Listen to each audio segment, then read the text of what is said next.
Okay. The legal driving age in California should be raised to 18 because the number of teenagers who have died and who have been involved in major accidents is very high and concerning. My classmate Brian just argued that California should just keep the driving age at 16 because teens would then be required to pass the driving test that everybody must take in order to receive a driver's license, and thus they are prepared for driving. However, this is not true because the brain of a 16-year-old is not fully developed even if they pass the driving test. A study done at the National Institute of Mental Health concluded that at the age of 16, the adolescent brain remains undeveloped in vital areas that regulate impulse control and the contemplation of a present action future consequences. For drivers, these qualities are essential to staying alive on today's highways. Also, younger drivers still have serious chances of getting into fatal car accidents because they are not fully capable of driving, even if they have a driver's license. Research in several countries has shown that not only the younger people are when they start to drive, the higher the chances are of having a serious car accident within the first year of driving, but also that a young person's brain is not fully developed until the teenage years have passed, and that is, in return, also reduces a young person's ability as a driver. Most people would think that at this point, everyone who passes all of these requirements should be an adult driver. But at the age of 16, most people are not fully mature, claims Alexander Sorkates from themorningcall.com.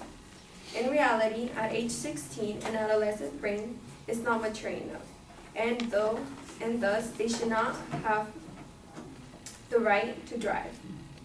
Statistics show that although not a high number of 16-year-old drivers get in car accidents, this still proves that the roads are not as safe as they would be if the driving age would be 18. My classmate also claimed that 16-year-olds understand the risk of driving and the danger that can be caused by it. But not all teenagers are responsible drivers who care for their health and the safety of others. Teenagers tend to take more risks while driving, partly due to their overconfidence in their driving abilities. Young novice drivers are more likely to engage in risky behaviors like speeding, tailgating, running red lights, violating traffic and signal lights, making illegal turns, and failure to yield at pedestrians. In 2011, teenagers accounted for 10% of motor vehicle crash deaths. They comprised 11% of passenger vehicles occupant deaths among all ages, 7% of pedestrian deaths, 3% of motorcyclist deaths, 10% of bicyclist deaths, and 15% of all-terrain vehicle rider deaths. Also, the traffic accident rates for 16 to 19-year-old drivers are higher than those for any other age, any of those in any other age group.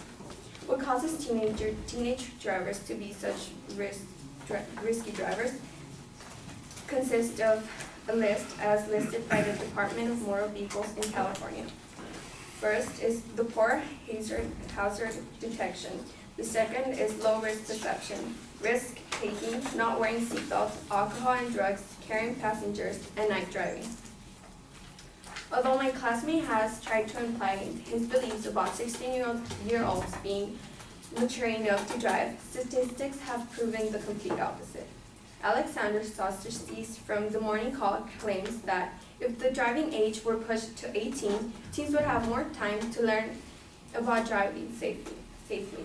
The main arguments for teenagers driving at 16 is that they need a car to go to work and that they need freedom. But these issues can easily be resolved by teens taking buses to get to work. And in reality, it is true that there are other forms of transportation that could benefit a teenager. There are around 593 teens involved in fatal crash accidents, and the figures suggest that rising the driving age would cut annual road deaths by as many as 1,000. Raising the legal driving age to 18 will result in safer and mature drivers. It is important to raise awareness about the dangers that 16-year-old drivers face. Teenager Kristen Brandeis writes, statistics have shown one of every 5 16-year-olds will be in a severe motor vehicle crash within 2 years of getting their driver's license, and that number is only rising, but yet only for 17-year-old drivers and younger. Also, the figures suggest that rising the driving age would cut annual deaths by. It was argued by the article MailOnline.com that it would cut a lot of road deaths. Also, my classmate argued that a lot of teenagers are very responsible and that they drive responsibly. However, I hope that with the information I have shown you, this interprets this different, because in reality, not all teenagers are responsible drivers. Thank you.